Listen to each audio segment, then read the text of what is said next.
हम अपने भारतवासियों को अगर हम परम सुखी करना चाहते हैं तो केवल वस्तु और व्यवस्था से नहीं कर सकते। उनका बौद्धिक स्तर सुधरना चाहिए। आज हमारे समाज का बौद्धिक स्तर गिरता चला जा रहा है। बहुत चिंता का विषय है। हम सुविधाएं दे देंगे, हम विविध प्रकार की भोग सामग्रियां दे देंगे, लेकिन उनके हृदय की जो मलिनता है, जो हिंसात्मक वृत्ति है, जो अपवित्र बुद्धि है, ये जब तक ठीक नहीं होगी तब तक हमारा देश धार्मिक देश है। हमारे यहाँ धर्म की प्रधानता है। तो इसी बात को बार बार हम सबसे निवेदन करते हैं कि ये जो हमारी नई पीढ़ी है, इसी से हमारे राष्ट्र की रक्षा करने वाले प्रकट होते हैं। जो विद्यार्थी जन है, उन्हीं में कोई एमएलए बनता है, उन्हीं में कोई सांसद बनता है, उन्हीं में कोई मुख्यमंत्री बनता है, उन्हीं में कोई राष्ट्रपति या प्रधानमंत्री उन्हीं में अपने लोग भी सब थे।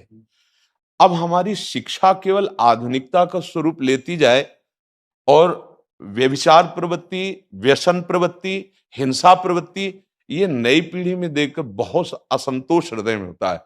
इसीलिए कितनी भी शरीर में पीड़ा हो, हम प्रयास करते हैं जितने से जितने सामने हमारे भगवत स्वरूप जन आते हैं, पहले बुद्धि शुद्ध होनी चाहिए। मय्येव मन आदत्स्व मयि बुद्धिम निवेश है, तो निवशिष्यति मय्येव अत ऊर्ध्वम न संशया। तू मेरे में ही निवास करेगा, अर्थात भगवदानंद में।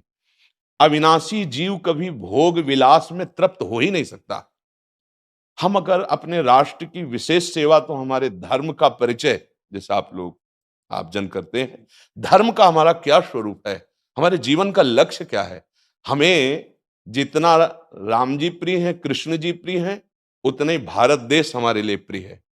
जैसे राम भक्त, कृष्ण भक्त, वैसे हमारे भारत देश का हर जन जन हमारा आदरणीय और पूजनीय। पर अब जो मानसिकताएं बन रही हैं, वो हमारे धर्म और हमारे देश के लिए लाभदायक नहीं होंगी। व्यसन का इतना बढ़ता स्वरूप, व्यभिचार का इतना बढ़ता स्वरूप, हिंसा का इतना बढ़ता स्वरूप, ये बहुत ही विपत्तिजनक है। अगर ये बढ़ता रहा तो हम विविध प्रकार की सुख सुविधाएं देने पर भी अपने देशवासियों को सुखी नहीं कर पाएंगे, क्योंकि सुख का स्वरूप विचार से होता है। सुख और दुख की स्थिति सत्य नहीं है, आगमा पाइनो अनित्यास, लेकिन हमारा विचार, और विचार हमारा गंदा हो रहा है। बस हमारा उद्देश्य यही है कि हमारे देशवासियों का विचार शुद्ध होना चाहिए। अगर विचार शुद्ध है तो राष्ट्र प्रियता, जन सेवा, समाज सेवा, ये सब स्वाभाविक होने लगेगा। और विचार अशुद्ध है तो सुविधाएं बहुत हैं, उनका दुरुपयोग हो रहा है। तो बस आप सबसे बड़े बड़े जो उपदेष्टा जन हैं, जो बड़े बड़े धर्म की रक्षा के लिए भगवान ने जिनको भेजा है, उन सबसे यही प्रार्थना है कि सब व्यवस्था करते हुए हमारे देशवासियों की बुद्धि अध्यात्म को समझे। बिना अध्यात्म को समझे दुख सुख की समानता बिना किए परम सुख का अनुभव हो ही नहीं सकता। इस मायाकृत भोग पदार्थों को भगवान ने दुख योनया कहा है। मानो एक बोर्ड लगा दिया, दुखालयम अशाश्वतम। और हम सब यही चाहते हैं कि लौकिक भोगों को भोगने से ही हमारा राष्ट्र सुखी हो जाएगा या हम सुखी हो जाएंगे। नहीं, लौकिक भोगों को पूजन सामग्री बना करके और साध्य सच्चिदानंद प्रभु को रखा जाए तो आनंद की उमंगन हो जाएगी। बहुत सुंदर मानव जीवन का स्वरूप है, जिसे देव दुर्लभ कहा गया। दुर्लभो मानुषो देहो, लेकिन क्या दुर्लभता शब्द स्पर्श रूप रस गंध इन्हीं विषय के भोगने की या इन्हीं सुविधाओं के लिए दुर्लभ कहा गया? दुर्लभ है किसी सच्चिदानंद सुख के लिए। और उस सुख को तो हम भूले हुए, एकदम बहते हुए शब्द स्पर्श रूप रस गंध के प्रवाह में चले जा रहे हैं और इसी को सौभाग्य समझ रहे हैं कि हमें सुख प्राप्त हो रहा है। नहीं, हम सबसे प्रार्थना करते हैं कि आप अपने धर्म को समझिए। आप अपने स्वा को जहां जहां स्थापित करते चले जा रहे हैं, आप उसे गंदा करते चले जा रहे हैं। मदिरा में, हिंसा में, द्यूत कीड़ा में, व्यभिचार में, इसे दोष नहीं समझा जा रहा आज। और हमारे शास्त्र और हमारा धर्म इसको निषेध करता है। कलयुग की स्थिति बताई गई है। छोटे छोटे बच्चे व्यसन करने में लग गए। आज स्कूली विद्यार्थी जिनको ब्रह्मचर्य से पुष्ट होना चाहिए, वो ब्रह्मचर्य नष्ट कर रहे हैं। ये बड़ा चिंता का विषय है। हमारे देश के लिए जो जवान चाहिए, हमारे देश के लिए जो भक्ति चाहिए, उसमें बुद्धि और शरीर बल दोनों होना चाहिए। शरीर बल क्षीण हो रहा है क्योंकि व्यभिचार प्रवृत्ति में बहुत कमजोर अवस्था में, जैसे गेहूं की फसल है और गलेथ में काट ली जाए तो ना दाना मिलेगा ना सही भूस मिलेगा। ऐसे ही 20 वर्ष की अवस्था तक यदि ब्रह्मचर्य नष्ट कर दिया जाए तो वो गृहस्थ के योग्य में नहीं रह सकता। राष्ट्र सेवा की क्या बात है। हमारे राष्ट्र सेवा के लिए बहुत विशाल हृदय की आवश्यकता है।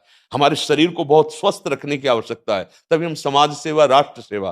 तो शरीर और बुद्धि दोनों का स्वस्थ होना बहुत आवश्यक है। तो शरीर को तो नष्ट किया जा रहा है विषय भोगों में।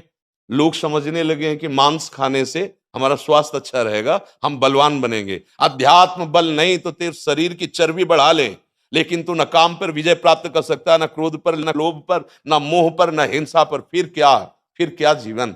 तो इसीलिए हमारा बार बार हृदय में सबसे प्रार्थना है, जिस संत भगवान भी आते हैं, कि देखो इस समय आवश्यकता विचार शुद्ध करने की है, आहार शुद्ध करने की है, आचरण शुद्ध करने की है। हमारे देश ने चरित्र की पूजा की है। रावण किसी बात में कम नहीं था। आज भी कोई शिव अगर अभिषेक होता है तो तांडव स्तोत्र उसी का गाया जाता है। जटाटवी गलत ज्वल प्रभा पावित स्थले।